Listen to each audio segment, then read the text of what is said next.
Before we dive in, here's another show you can enjoy in the True Story FM family of entertainment podcasts. Ever wondered what happens when a Zoomer who grew up on the Clone Wars, a millennial Anakin defender, and a grumpy old Gen Xer walk into a cantina to talk Star Wars? Then we've got the podcast for you. Star Wars Generations is a place for fans of all backgrounds to come together, talk about why we love the franchise, and what we can learn from each other.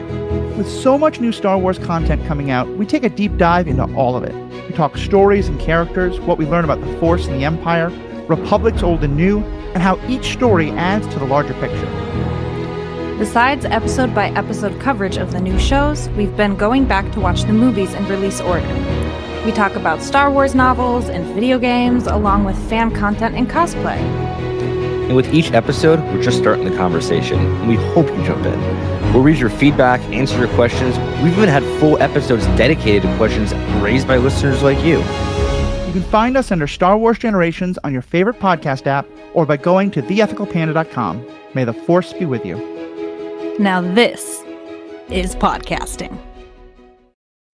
Hey there, true believers. Andy Nelson here from the Marvel Movie Minute podcast with the rest of the team. Pete Wright, Kyle Olson, Rob Cabasco, And Matthew Fox. This is the podcast where we dissect the Marvel Cinematic Universe 1 minute at a time, exploring every detail of this epic superhero franchise. In our season looking at Iron Man 3, we're going to mix things up a bit. That's right, Rob and I are your guides, but instead of our usual minute-by-minute format, we dive into 5 minutes of the film in each weekly episode. It's a totally new approach, but one that still allows us to explore all the depth and detail that makes these movies so special, even if Iron Man 3 isn't all that special. Hold on, that's where you're wrong. Extremists, Shane Black. Yeah, would you like to look at the Mandarin and Maya Hansen? Mm-hmm. So whether you're a die-hard Marvel fan or just love deep dives into movies, there's something for everyone on Marvel Movie Minute. Suit up and join us on this epic audio adventure. You can find us at truestory.fm or by searching Marvel Movie Minute on your favorite podcatcher. Because in the Marvel Cinematic Universe, every minute is packed with excitement. Enough said.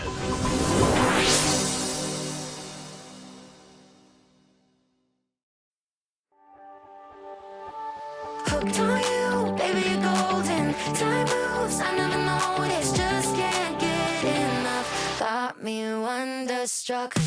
Hello, Happy New Year, everybody, and welcome to Make Me a Nerd. I'm Mandy Kaplan, and it is my mission to explore the world of nerd culture one comic book, video game, violent, weird, futuristic, sci-fi, Korean series at a time.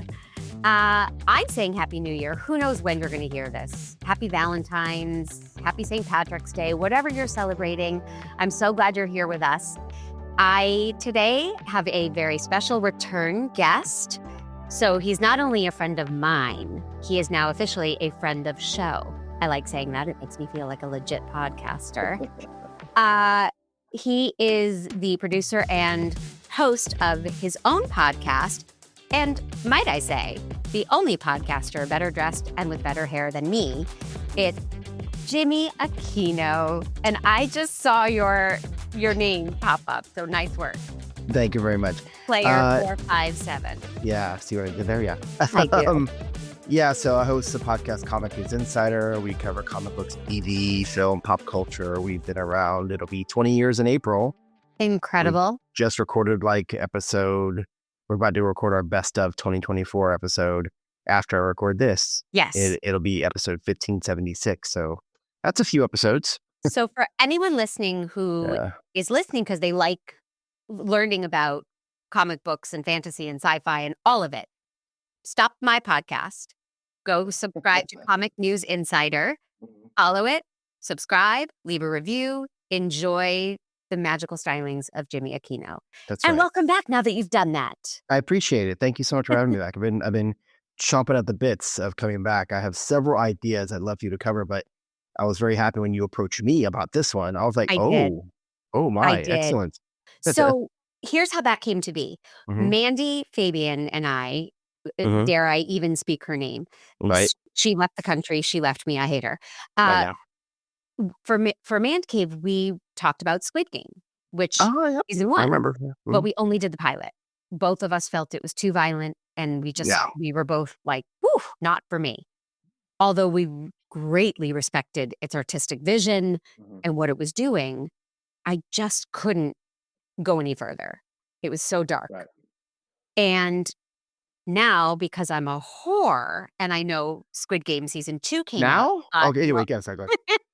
I thought, well, how topical, I should dive in and maybe it won't be so bad now that I've been watching more, I know it's not dystopian in this world. This is current day, right? But it feels dystopian. It Yeah, feels right. very scary and looming and violent.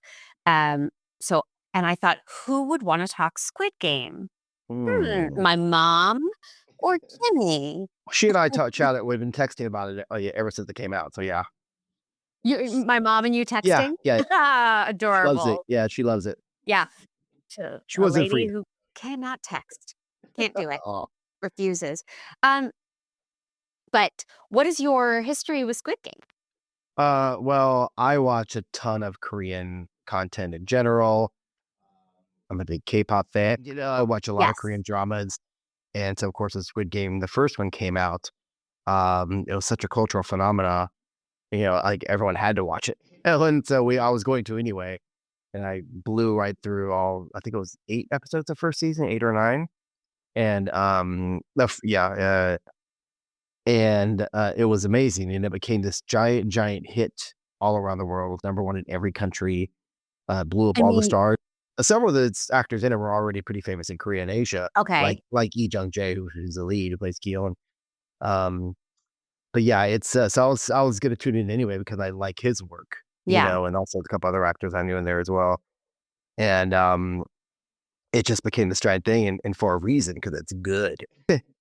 Very violent. It's always very surprised you wanted to talk about, because I know your history of not liking violent things, which is, a nice quality to have. So I was surprised you wanted to talk about it, but I'm here for it. Okay, so the first one, when it came out and it was a cultural phenomenon, so much so that I had friends whose little kids were watching, which I thought was not cool. That's a little too much. Dressing in the tracksuits for Halloween. Yeah. Those Halloween costumes became huge. Now, if you're an adult and you're making that choice, go nuts. Do your thing. Yeah. I feel like you should at least be 5 years old to watch it. Right. It was really strange. Very violent, Kids were jumping on it, and it was just so scary. Yeah. But Well, maybe they like the little kid games. Yeah. is that an actual Korean? That's the Korean. That's the doll. Yeah. That's what it says in red light, green light. It's a 무화꽃이 피었습니다 in Korean, which basically means like the mungo. I'm probably saying it wrong. The mungoa flower is the national flower of Korea, and it means the flower has bloomed. But that's just how they do. How they say red light, green light. Right. Is what they say for the game. Yeah. Right. I mean, the whole concept of Squid Game. Do you know why it's not Squid Games? Yes, because there's actually only one Squid Game in it. Because if you remember from the first, did you not watch the whole season 1? No. You never went back. No. Oh, so you no, didn't. Okay, so I watched a recap. This is. I'm glad you asked, because it's something that really bothers me that people say it's Squid Games. No, it's Squid Game. Right. Because there's in the first one there's I forgot how many, 4 or 5 games, but there's a Korean children's game called Squid Game, and it's one game, and that's the final game of the season 1 was the Squid Game that they play against each other. Right. So it is Squid Game, and I'm not sure why they, probably because it's the last game that they play in the first season. But yeah, it's not. There's not multiple Squid Games. There are games, but it's named Squid Game. Gotcha. Thank you. I didn't know. Great question. I'm glad you cleared that, because people, it drives me crazy. Like, you watching Squid Games? No. Well, for some reason, growing up, I always called it the Dukes of Hazards, and it drives Jer crazy when we make a reference. Yeah. That would drive me crazy too. Yeah. It's like when people say my podcast, it drives me crazy. And so easy not to make that mistake. Comic News Insider, and they say comics. I'm like, no. Comic. Not just because it's Comic News Insider. Yes. I'm so glad you didn't do that, because I would have just hung up. No, I would never. Are you kidding? Okay. So the first season, this guy is completely down on his luck, has lost his kid. Guion is the character name. Yep. Played by Guion. Yeah. And he is approached in the subway by a good-looking man in a suit who says, "You want to play a game?" Basically, he gets kidnapped, but these people volunteer to be voluntarily kidnapped, right? in a sense, They have no other hope. They are broke. They are desperate. They go to play Squid Game, and they are taken not to knowing fully what they're getting into. not at all. No. I mean, Like, you're gonna come play some games and you might get killed. Oh, sign me up. almost No, like no. Survivor or something, Yeah. right? Like, hey, you want to sign up for this cool reality show where we're going to challenge you? And that's what they Yeah. think you're signing up for. Right. And then the stakes are life and death. And when you are out in the Right. game, you are murdered, brutally, Yeah. violently picked off by a bizarre giant doll who has cameras for eyes. And then this that season, doll is we're actually seeing pretty the famous snipers. too. Yeah. Well, that doll's pretty famous too because it's from a Korean children's, like their textbooks, Oh, and it actually has a name which I had it in the notes and now I can't find it. It's I think it's Isul or something like that. I'm probably wrong. They're like, you said it wrong, you dummy. But yeah. Oh no, well, sorry. No, Youngie. Youngie is the girl doll. okay. And then there's I won't spoil She something else, is but creepy yeah. AF. Yeah. Yeah, really. Gyun goes and wins the whole thing in the first season, and then this season is basically his revenge. He wants to figure out who's behind all of this and take them down so they can't do this to any more people. Great premise, great way to get back into season 2. Although my first question being, who would really return? Knowing the bloodshed and the violence and the potential risk to yourself, Mhm. who would really go back? Someone who saw the atrocities that happened and was so affected and traumatized by it that he doesn't want, who's someone who has good morals and a good heart and doesn't want anyone else to have to go through that again. But then he's there and he's putting people at risk all the time. Sure. Well, they even addressed that in an episode about how, like, sometimes there's some sacrifice that are necessary in a sense. But he does do his best, like in the very first episode. We're gonna have to dance around spoilers, obviously, but I do feel like this is one of those shows where everybody saw already, except for Mandy. I watched the whole thing. Right. I did not Or it watch was in the the whole first thing. week. You watched the first 4 episodes pretty quick. 4, yeah. It's pretty far. Only 3 more to go. But I would say, like, he definitely went out of his way to try to lessen the casualties.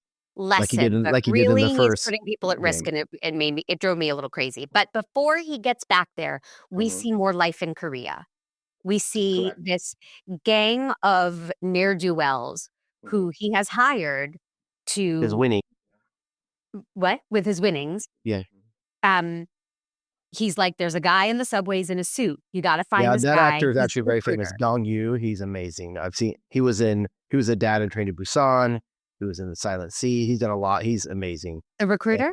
Yeah, the recruiter. Uh-huh. Yeah, Dong Yu is his stage name. Yeah, he's amazing. Well, Great actor. I loved this gang, and they provided levity. They were all slightly wacky, and there was a lot of Keystone Cop energy to them. This group of guys were like, yeah, we're gonna find this guy and get all this money, woohoo! And I didn't know if season 1 had any of that levity because I didn't get past the first episode, which was unbelievable. I mean, there was moments of it for sure. Certain characters in there, just like when you get into the game itself, there's certain characters introduced that have a little more, like the rapper character, Thanos, like he has a little more funness to him, Same thing in season 1. There was a couple of characters that had a little bit more. But this gang is basically like this loan shark that when he was down on his luck, he would owe money to. And then when he got all the money, he paid him back and decided to hire him and hire other people to help me find this recruiter guy, Gong Yu, so I can find my way back to there and shut it down. And I don't think his intention was to go back into the game itself until he had that conversation infiltrate with the front man in the car. Was like, well, you know what? Here's what I'm going to do then. Figured if I can't get in, he had a conversation with a pig, with a toy pig. Right. Yeah, exactly. okay. Yeah. Which was the front man. The front man's voice exactly. But I got to say that first episode was like from the start. It was back. It was it was like right in. I kind of like that we followed Gong Yu's character a bit to see just how bloody psychotic he was. Oh my God, he's a sociopath. Like out of his way. Goes to the car. And he finds people down on their luck, and he's like, do you want a bread roll or do you want a lottery ticket? Yeah. And of course, 99% of them, they did show one person grab the bread, but like 90% of them wanted a lottery ticket. Right. What would you choose? If I was down and like that, I don't know. You'd think they'd want the food. You're still hungry, but then you think like, oh, what if I can? Then I can get out of the situation. I'm gonna take I think a lot of people would choose the lottery ticket. I probably would have chosen the lottery ticket, I think. Yeah, But yeah. I can't even find a parking space. I have the worst luck ever. So I would take, first of all, I'm an eater. I would take the food and knowing I would not win a lottery ticket. Just, you keep that. I'll chow down. But one question I had, and obviously I'm a lot smarter than the recruiter. Of course, yes. Why is he wearing the same outfit, looks the same? You would think he would take on a slightly different persona to stay under the radar. Because what he's doing is violent and horrible and probably illegal. But they have a What do you picture mean? of What's he him doing? when he goes to recruit people. Yeah. But he's not doing the act. Yeah, but he's not doing the violent he's acts. slapping them senseless in the first season. That is. But I think part of it is his character, as we see a little more in episode 1, his background. He's clearly a sociopath. Yes. He clearly hates himself and hates society. Yes. And he kind of talks a little bit about like how he looks down on people. Yeah. You know, like they're less than him. And so that's his whole thing. Is out of this world. You think the recruiter is? I do. Why would you play Russian roulette unless you were ready to die? No, I think he's just a sociopath. I think he's psychotic because he kind of says that he enjoys it. When he says the first time he had to like do something really violent, he found that he really liked it and that people are scum and beneath him. Yeah. And he wanted to like rid the world of, people like that. Yeah. So I don't think he was looking for an out at all. I think he was just so crazy that he was like, whatever the result is, I still have to follow the rules, even though they know that could mean I might be taken out. So I don't think he wanted out. Well, I could he be is wrong. a sociopath. I agree with that, but I do think he was ready to check out, or he wouldn't. Okay, well, you're wrong. But anyway, I've actually watched the whole first season and all of season 2, so whatever, it's fine. Sure. But I mean, the games aspect of the show Squid Game is so fascinating. And first, he kidnaps these two of these Keystone Copy guys. And he forces them to play Rochambeau for their lives. Yeah, and it's a Kaibai, which is rock, paper, scissors. Yeah. But they do a twist on it. Rock, paper, scissors -1. Right. Which is where you do both hands at the same time, which is arguably like a tougher game to play, So it's like, And they're playing an aria in the background. I couldn't name it. And it was Debussy. I don't know. And Movement it 3. was haunting and gripping. That scene was like, I could feel the flop sweat on my body. Yes. It was so And I wish you hadn't visceral. taken a picture of it and sent it to me because that was gross. Yeah. But, Stop. but I it's need fine. to rein it in. It's fine. Yeah. But yeah, it was so thrilling. Like my friend said, she like had to step away for a second because she was like, "Oh my God, this is so intense." It's so And tense. it was, and just that's why I said I don't think he ever wanted out, because the joy he had in administering those 2 kidnapped people that Dong Yu's character had, the recruiter, he was having a delightful time, like a psychotically delightful time. Did not care which one died. Did not care if he did. Right. It was just how he did it. Yeah. And I think one of my general observations about the whole show Mhm. is I find it extraordinarily powerful that I don't know these actors. And I'm wondering if you find it less so knowing the actors, because I got to tell you, Jimmy, it feels real to me. Yeah. Because I can't go, oh, he was really good in that other thing. And is that the guy from so-and-so? No, to me, these are real people, Yeah. real victims and bloodthirsty animals. And it adds a level of terror to me Yeah.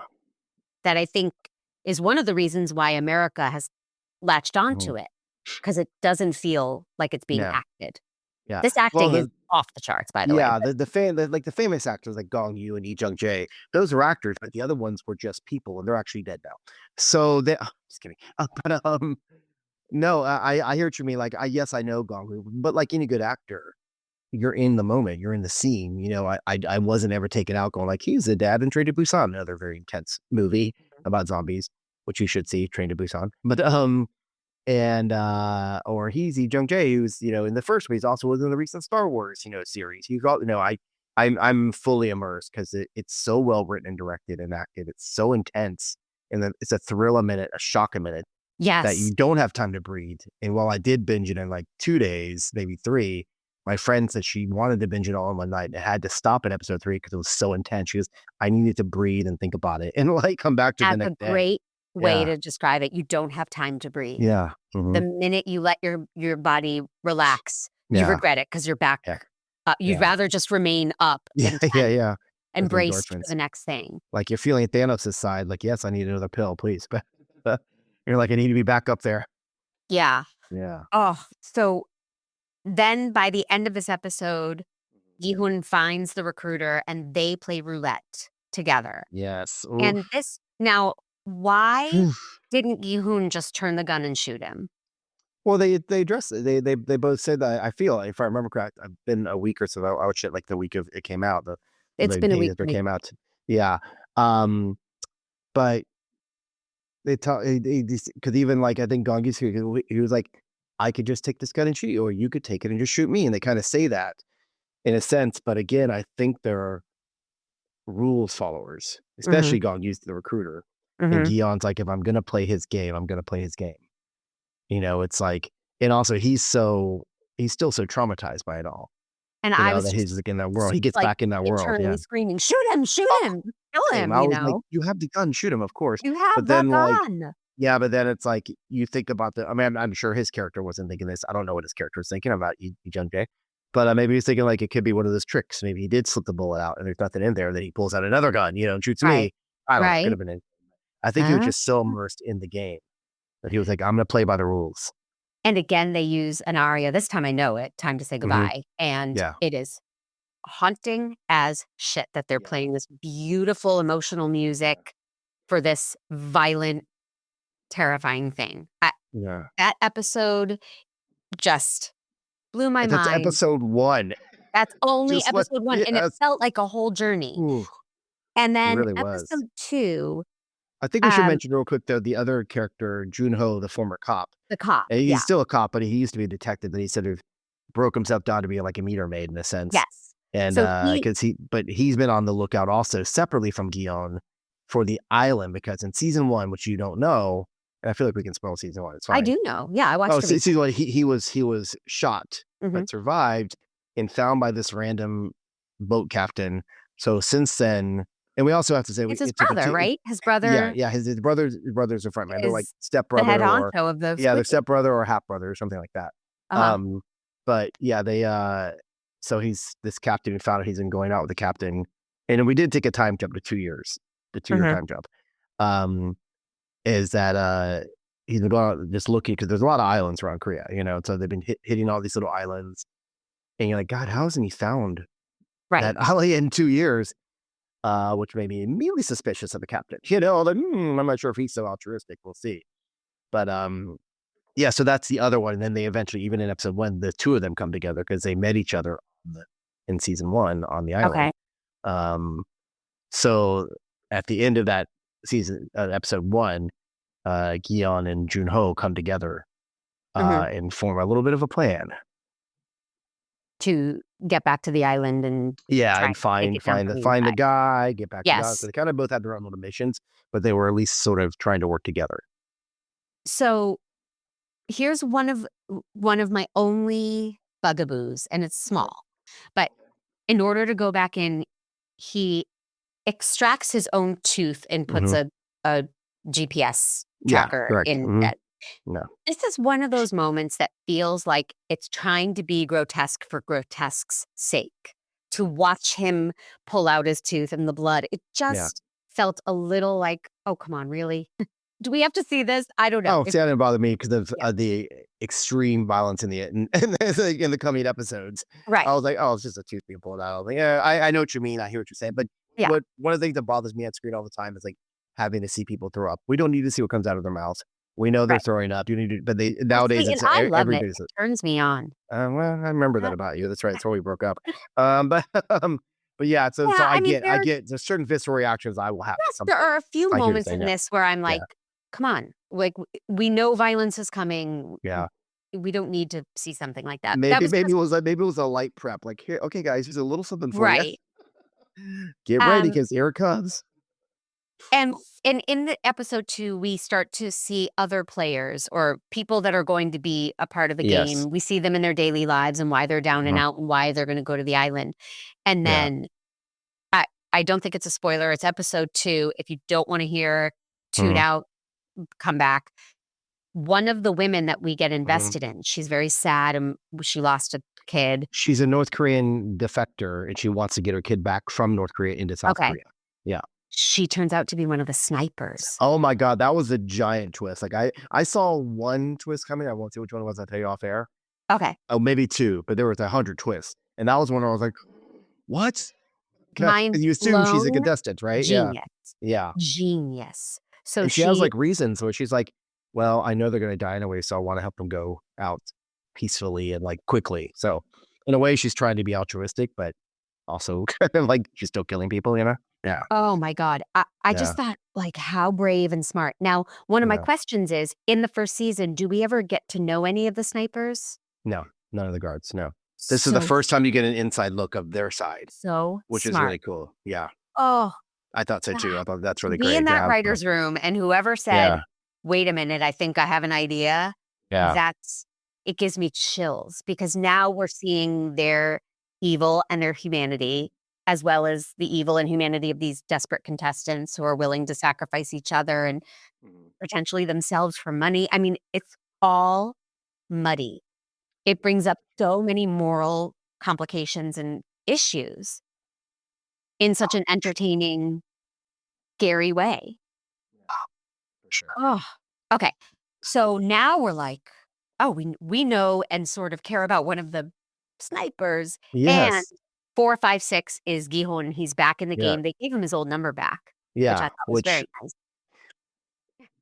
And we're introduced to several new players, of course, that we know obviously they're gonna be the ones we follow. And there's some really great characters in there, some really great character development. We have like Thanos, the rapper guy, and it's very like the guy, I didn't know if you looked any of these guys up. Now, being familiar with Korean culture and entertainment and K-pop and movies, the Thanos guy, his stage name is Top, T-O-P. He's from one of the biggest boy bands that ever came out of Korea, if not the world, called Big Bang. They were big in the 2012 to 2017 era. Okay. And he was like a really famous rapper. So he's actually a really good rapper, although I feel they dumb it down in the series a little bit. And he also, now again, people have to remember Korean society is very different from Mars. It's very conservative. Drugs, they do not fuck around with. Sorry if I can't say that. They do not mess around with. They do not fuck around with it. So a marijuana charge is jail time. I know that seems weird to us in America, but that's, again, they're a different culture. So he admitted to smoking marijuana a couple times years ago and basically got like blacklisted. He did some sort of, kind of not really time, but did time in the military. We had to do extra service or something like that. I can't remember the whole story. So he had a history with drugs as well. He's been clean for years. He hasn't made a comeback in years. He was also an actor. So this was his first thing he's done in at least 5 years, maybe, or more. I love knowing this, Jimmy. Yeah. So it's been mixed reactions to the Korean society, different. It's been mixed reactions from Korea because a lot of people are like, oh God, Top's back. I hope he comes back with music too. He's a great rapper. Back as an actor. He's so fun in this. To the other half, like he should stay out of public eye. He's a drug addict. Again, different society. We have to remember that. Right. So it's been mixed reviews on him in Korea. I think he's huge in America and in the West. People love him. But in Korea itself, it's been very mixed reviews about him, his performance and everything. He's very, very good because he's so loathsome and disgusting. And he's just... But weirdly charming at times, it seems, to like... I didn't get any of the charm. Yeah, I mean... But that's his job strangely, in the show. You're supposed to hope he dies, honestly. Yes, I mean... of course, yeah. Yeah, and he's fantastic. So he actually wins the whole thing. I'm just joking. I'm kidding. They still make this new album. No, well, yeah, he's great. But there was a couple other characters. Oh, well, like you say, was there a character you really liked, or a character or two you really liked? Out of the contestants. Oh boy. Players.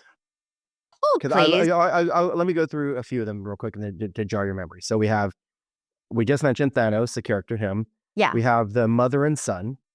Yes. We find they're great. And they realize she's only like 13 years older than him. They just aged her up a little bit. Little Dorothy Zbornak and Sophia Petrillo. Go ahead. Yeah. There's the trans character. Yes. One player 120. I haven't gotten to know them very well yet. In what I watched. Yeah, I feel like that became a breakout character, Mm-hmm. and definitely probably one of my favorites, if not my favorite character. Mm-hmm. Lots of great character development, played well. There was some controversy in the casting because it is a man playing the character, and the director not a trans man. no, okay. so it's a famous actor. He's been in a lot of things I've seen. Great actor. And the director addresses, he kind of what I just said, he goes, Korea is a different society. He goes, I sought out. He goes, there was almost few to zero openly trans actors out there that I could cast in Korea. Because again, they'd be condemned or they'd be, shunned. And while they've made steps in LGBTQ plus in Korea, recently, they still shut down 2 pride parades last year. It was like, oh, come on. So it's still a very delicate subject over there. So he felt like, he didn't want to take away from the story, this and that, and like but he basically couldn't find someone he felt. I still thought that maybe he could have went to maybe other parts of Asia, but to find one that also speaks Korean might have been hard. So I think he made the effort and he wanted I would argue it's about representation. Exactly, that's what it is. Right. So now what he said, the conversation has started. Yes. Now people can say, oh, I loved that actor. Oh, wait, that was a man. Oh, it's okay to be trans. I just. Yeah.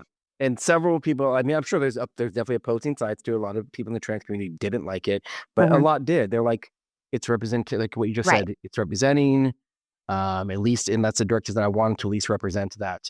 That's because, all the characters are down on their luck and for different reasons. And I wanted to have the very diverse reasons. And he like he said, I anticipated these discussions would happen, but it was, unfortunately, the Korean society, it's not widely accepted. Right. But he did want to, do it. To relate it to my mainstream world, Eric McCormack never would have been cast as Will Truman today. No. But at that time, that's what they could do. They could say, we have a handsome Canadian straight guy who is willing to play gay with dignity and respect. And now that would be looked down upon. But at the time, it blew the doors off the conversation. Yeah, for sure. Yeah. So, and that's why I think this director, I thought it was kind of brave of him to do it because it's not very much easier to eliminate the character.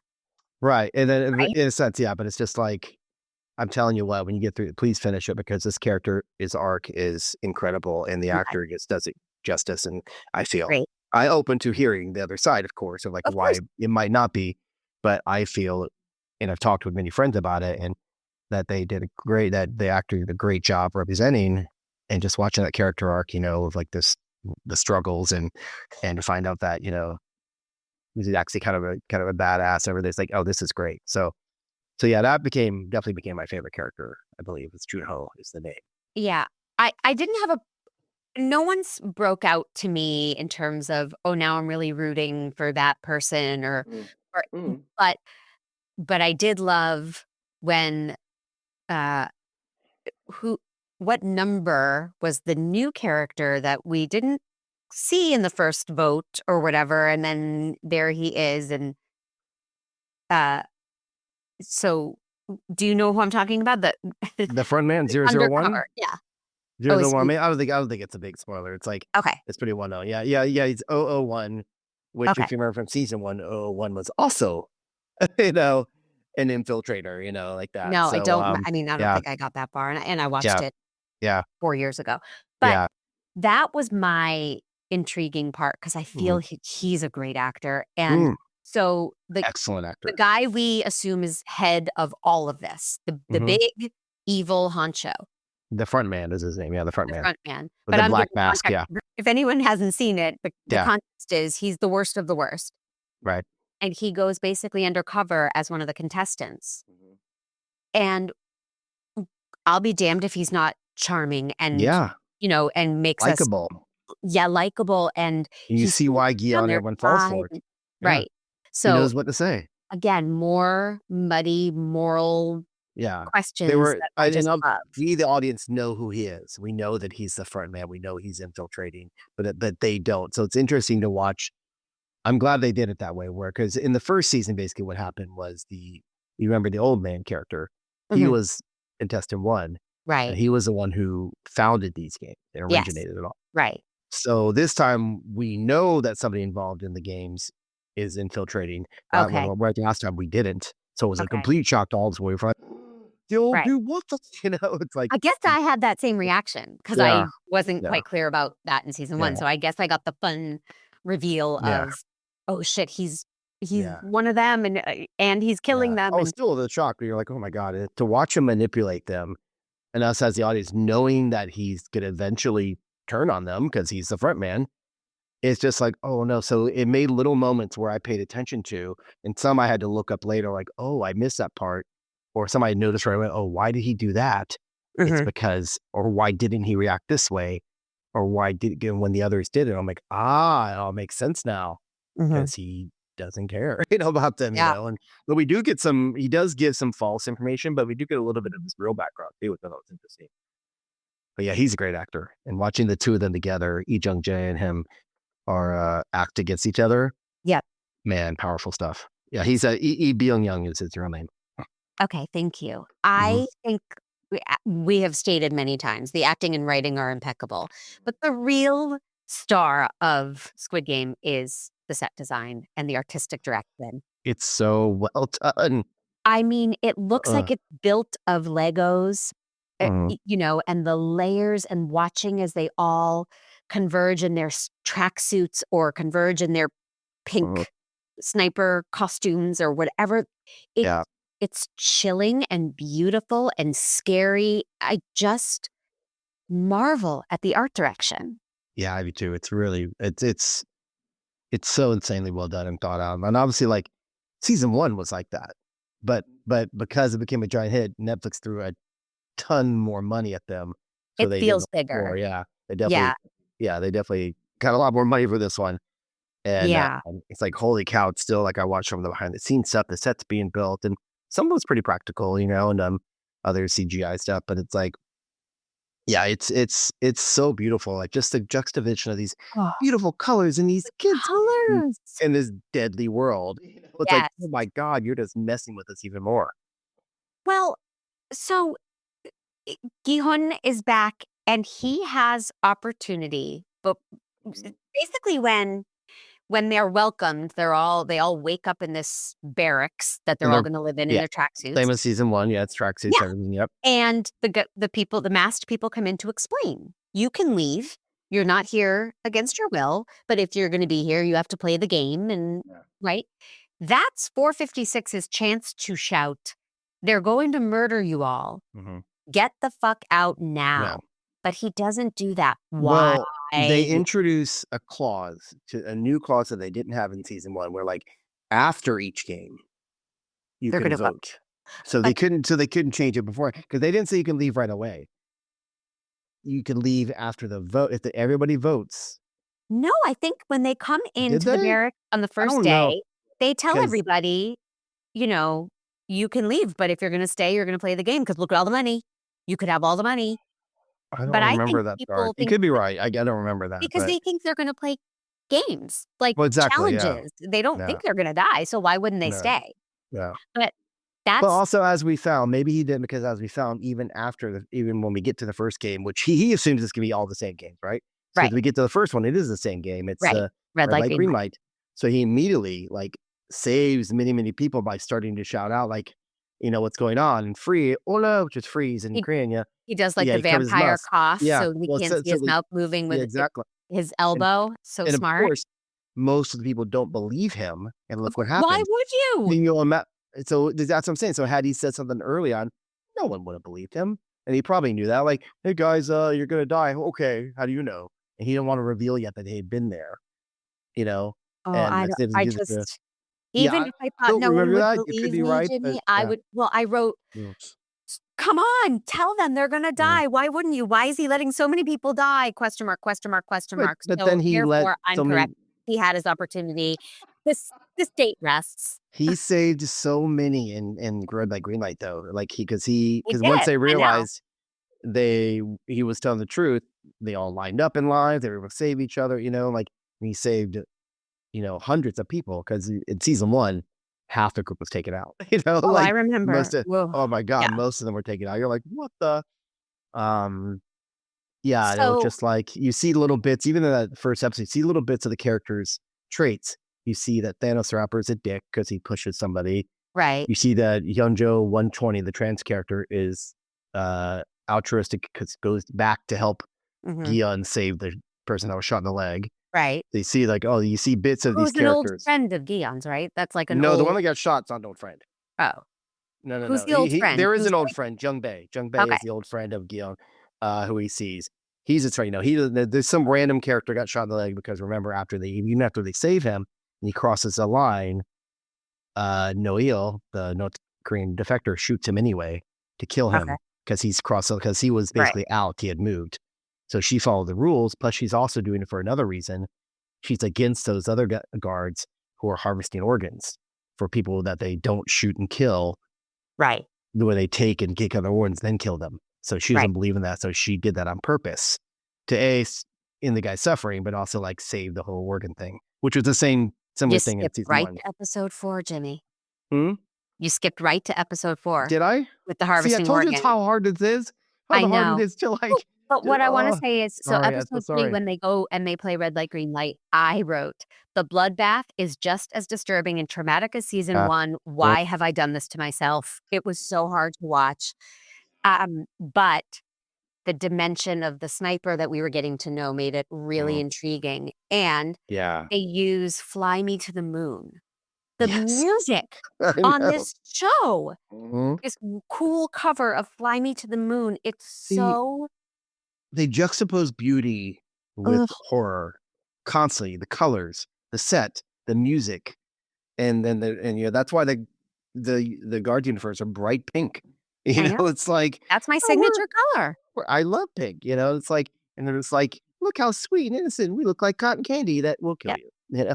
Which cotton candy probably will kill you, but yeah, eat too much. But yes, yeah, Right. So I really, once we got to the island and to all the bloodshed, I did start to struggle with. I don't think I I had a can handle feeling. this Yeah, I was like, oh emotionally. no. I was worried. I was like, oh no. I was No, I worried. mean, I I was worried wanted at to episode 1. I was try. like, Episode Russian 1 was roulette. it felt more like a gangster movie. Yeah. Okay. It didn't feel as Mm. the world is ending as the Squid Game feels, which I Okay. think is the crux of my problem. But that's personal. That this is incredible TV. I mean, this has nothing to do with like, ew, it wasn't good, I didn't watch it. No. Yeah. But I was, I said, wait, was there voting in season 1? Which you already answered. There wasn't. That's a new feature. Oh, I also wanted to know about the music. Do you know, I watched it in English, which I'm sure you're mad at me about. I have to go. I have to go. Yeah. Are you Oh, serious? I did. Because What, you do- I know. I'm very upset right now. I used. You're a voice actor. I know. You know that you don't get you don't get the actors' I know, but it's easier for me intention. to follow and not tune out when I'm not reading subtitles. So I wanted to make sure I was following. But I wanted to know about the music. Do you think that they use different music in Korea, or did you because you're watching it in the original Korean? Right. Mm-hmm. So No, you got yeah, I think Time it's to all the Say same. Goodbye and Fly Me to the Moon and Yeah. okay. I think, and if I remember correctly, yeah, it's all the same. I think I could be wrong, but I'm pretty sure the only thing that they dub was voices Okay. horribly. Not But that's very okay. well. Yeah. But Well, I do know one of them, so they're not all bad. no. I'm just saying it's like, as as a voice actor, to me, that's why I have such a hard time. I can't do it because you don't get, as an actor, former actor myself, you don't get the intent of the original actor, no matter Right. how well it's copied, Yes. or mimicked. Yes.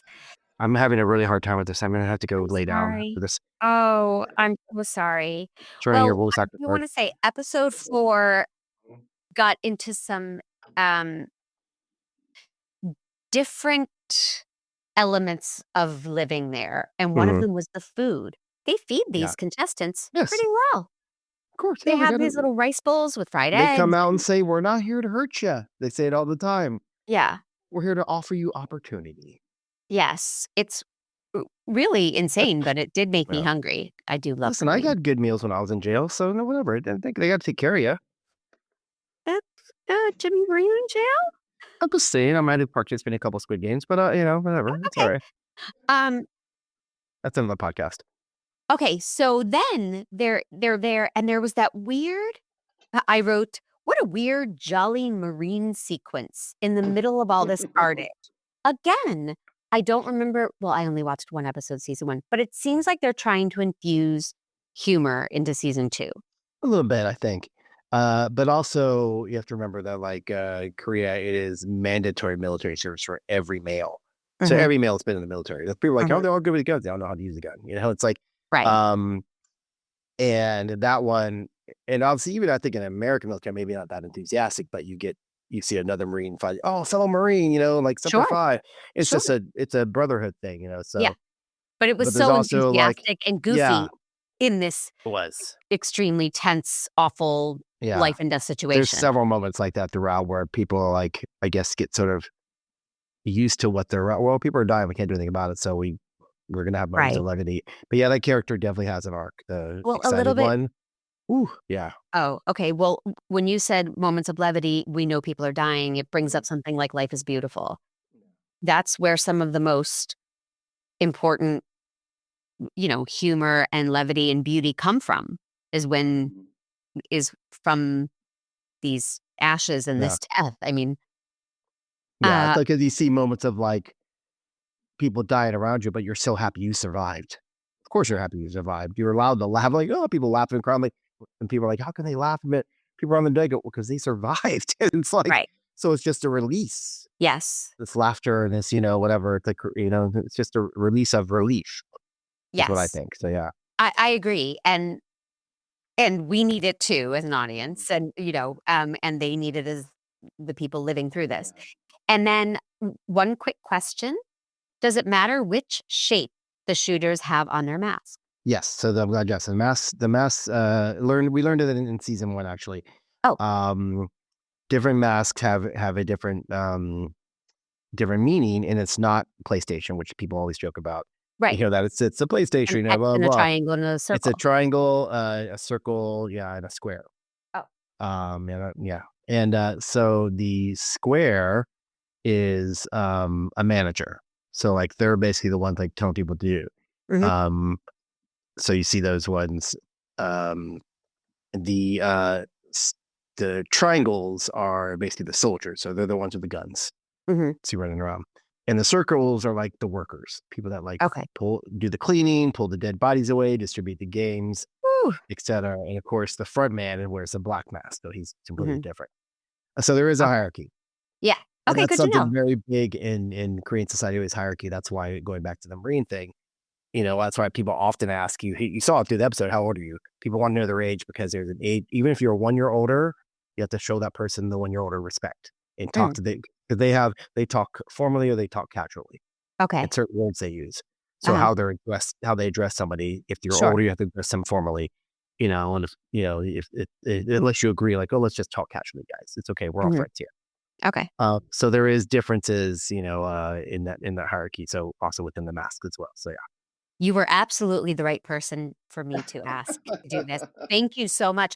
So that's where I stopped. I wrote, they're harvesting organs. Oh my God, what? I'm out.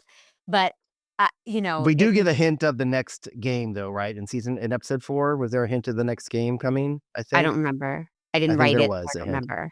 So But yeah, I would answer on the spoiler. I think we obviously get more games coming, more deaths, more brutalness, and it's going to be the same as season 1. You're going to get attached to characters. You're going to get your heart broken. You're going to scream at the TV. You're going to fucking cry at this one heartbreaking moment. Not where people die, where they survive, but just the way it went about. You're just like, oh my God, Jesus Christ. It's so moving. These actors are incredible. And that scene, I think once you get to it, I think it's the next episode. Please watch. There's only 3 more. Please, I know it's 5, but please watch the next 3. I'm really curious of your thoughts of how did he, because he did split it up into another season because he wanted to do it in one season. But then Netflix threw all this money, and the story just kept coming. He goes, I didn't want to just rush it in. And some people were disappointed. They felt this season, well, it's like, I feel like stuff was dragged out because they're going to have another season. Some people are disappointed in season 2. Yeah, because they felt it was dragged out. Because they know there's going to be season 3, and so they need to spend that much time on certain stories. I'm like, I disagree. I thought there was a lot of great setup in certain things, and as you see, as the episodes progress, things matter, and you go back, you're like, oh my god, that person did this, and that's why that person did that, and that's why this is here. That's and exactly. Yeah. And so the next season, I was accidentally by Netflix, I think, on purpose, had dropped. And then they quickly took it down that it's going to be in June, season 3 of this year. So it's not far away. So it's going to be the last and final season. The director's spoken of a spinoff maybe. Sure. Following the front man between games. And because as we learned, the front man was a former winner of the games years ago as well. And so that's why he's involved in it. We don't know why he got involved as a front man yet, but I'm sure we'll get there. Yeah, it's incredible. It's intense. The character arcs, like I said, you're going to get attached. I know I'm still attached to some of them. And, you're going to get upset. You're going to cry. You're going to scream. You're going to turn away from the violence, but you're going to love it.